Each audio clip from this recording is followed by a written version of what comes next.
মাতা বামেতে পরম পিতা পদতলে প্রেয়সিনী অঝোর নয়নে ছেড়িয়া ভবের মেলা যাইবা কেমনে আজ রায়লা সিয়ে বলিবে চলো হে মরণে। অতএব সব সময় মৌতের জন্য প্রস্তুত থাকবেন। আজ না হয় কাল, যে কোনো সময় আপনার কাছে মালাকুল মউত এসে বলবে বন্ধু চলো তোমার সময় হয়ে গেছে। আর আপনাকে আমাকে এই মৌতের কঠিন, এই মৌতের বিভৎস, মৌতের এই কালবৈশাখী যন্ত্রণার সম্মুখীন হতে হবে। এই যন্ত্রণার সম্মুখীনের জন্য সদা সর্বদা প্রস্তুত থাকতে হবে। প্রিয় ভাইয়েরা আমার, এই যাবৎ যত আলোচনা শুনলেন, আগামীতে যত আলোচনা শুনবেন, যদি সব ভুলে যান, এখন আপনাকে আমি দুইটা হাদিস বলবো, এই দুইটা হাদিস ভুলবেন না, বলেন ইনশাআল্লাহ। একবার বলেন ইনশাআল্লাহ। দুইটা হাদিস বলবেন না। তার এক নাম্বার হচ্ছে, পৃথিবীতে যত মানুষ আছে এই মানুষদেরকে দুইটা ভাগে ভাগ করে দেন। এক ভালো মানুষ, আর এক ভাগ খারাপ মানুষ। ভালো মানুষ কারা? যারা আল্লাহ মানে, নবী মানে, দিন মানে, ইসলাম মানে, কোরআন মানে, হাদিস মানে, ইসলামের বিধি নিষেধ মেনে চলে, এরা হচ্ছে ভালো মানুষ। আর বদ মানুষ কারা? যারা আল্লাহ মানে না, দিন মানে না, ইসলাম মানে না, কোরআন মানে না, আল্লাহ মানে না, নবী মানে না, এরা হচ্ছে বদ মানুষ। পৃথিবীতে ভালো মানুষ, খারাপ মানুষ দুই ভাগ। এবারে যারা ভালো মানুষ, তারা যখন মরে যাবে তখন তাদের আত্মাটা কিভাবে কবজ করা হবে এবং তাদের আত্মার সঙ্গে কি আচরণ করবে ফেরেশতা মণ্ডলীরা, এই মর্মে একটা হাদিস বলবো। আর যারা বদ মানুষ, যারা আল্লাহ মানে না, দিন মানে না, কোরআন মানে না, হাদিস মানে না, এরা যখন মরে যাবে তখন এদের আত্মার সঙ্গে কি আচরণ করা হবে এবং তাদের আত্মাটাকে কেমন করে কবজ করা হবে, এই মর্মে একটা হাদিস বলবো। মনোযোগ দিয়ে শোনেন, ইনশাআল্লাহ আপনি এখান থেকে কিছু আপনার জীবনকে পরিবর্তন করার রাস্তা খুঁজে পাবেন। হাদিসের রাবী হচ্ছেন বারা ইবনে আযিব রাদিয়াল্লাহু তাআলা আনহু। আন বারা ইবনে আযিব রাদিয়াল্লাহু তাআলা আনহু قال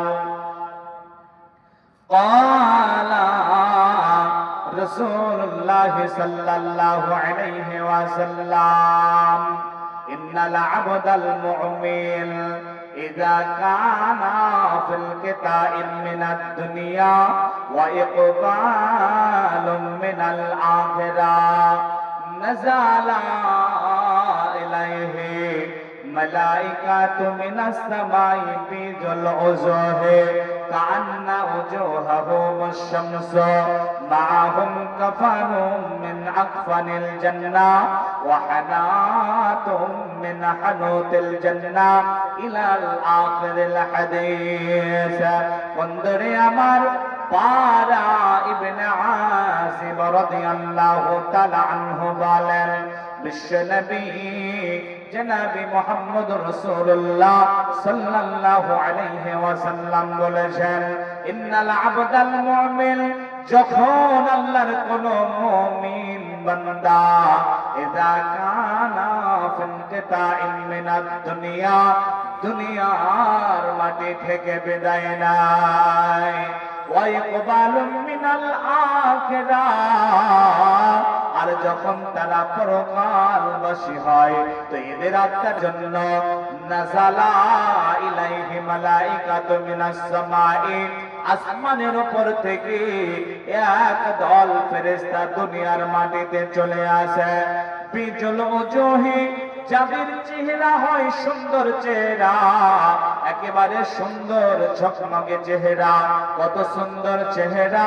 কান্না ওজুহাহুম শামস, সূর্যটা যেই রকম ঝকঝকে চকচকে হয় এই রকম তাদের চেহারাটা চকচকে চকচকে হয়। বন্ধুরে আমার, বিশ্বনবী বলেছেন মাহুম কাফানুম মিন আফানিল জান্নাহ, এরা জান্নাত থেকে এক টুকরো কাফন সঙ্গে করে নিয়ে আসে। ওয়া হানাতুম মিন হানুতিল জান্নাহ, জান্নাত থেকে সুগন্ধি সঙ্গে করে নিয়ে আসে।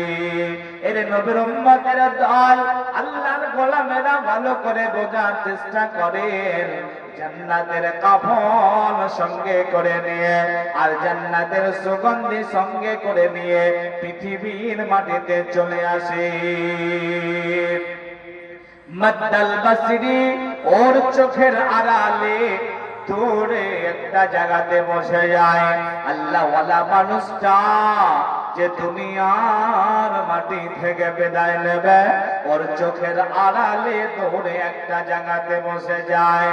সুম্মা ইউজাউ মালাকুল মাউত, এরপরে শুধুমাত্র মালাকুল মাউত তার কাছে যায়।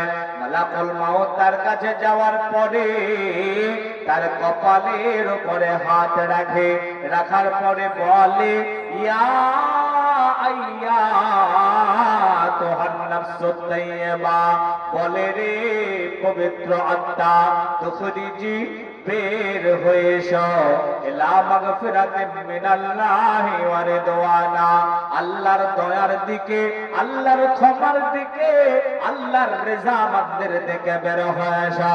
বন্ধুরে আমার, মালাকুল মাউত যখন এমনি করে আল্লাহ ওয়ালাটাকে বলে, তখন আল্লাহ ওয়ালা তার আত্মা আরামসে বের হয়ে আসে। কত আরামসে বের হয়ে আসে, এই বোতলটাতে পানি আছে, আমি যদি এইটাকে কাট করে তার মুখটাকে খুলে দেয়, যেমনি আরামসে পানি বের হয়ে যাবে, এই রকম আরামসে আত্মাটা বের হয়ে যায়। যখনই আত্মাটা বের হয়ে যায়, ওই যে দূরের কাফন নিয়ে আর জান্নাতের সুগন্ধি নিয়ে অপেক্ষা করছিল, তারা দৌড়িয়ে চলে আসে। আসার পরে জান্নাতের কাফনে আত্মাটাকে জড়িয়ে নেয়, জান্নাতের সুগন্ধি তার উপরে ঢেলে দেয়। এরপরে মাগফিরাতের দোয়া করতে করতে করতে আসমান দিকে চলতে আরম্ভ করে। দুনিয়া থেকে আসমান পর্যন্ত যেতে যত ফেরেশতার সঙ্গে দেখা হয়, ফেরেশতারা বলে এত দামি আত্মা কার? তখন দুনিয়াতে তার যেটা নাম ছিল, তার বাবার যেটা নাম ছিল, ওই নামের সঙ্গে পরিচয় করিয়ে দিয়ে বলে অমকের ছেলে, অমকের আত্মা এটা। তখন ফেরেশতারা তার জন্য ভালো দোয়া করে, মাগফিরাতের দোয়া করে। এর নবীর উম্মতের দলেরা, আল্লাহর গোলামেরা ভালো করে শ্রবণ করে নেন।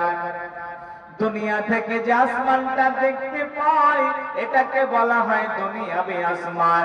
এর উপরে আরো 6টা আসমান রয়েছে।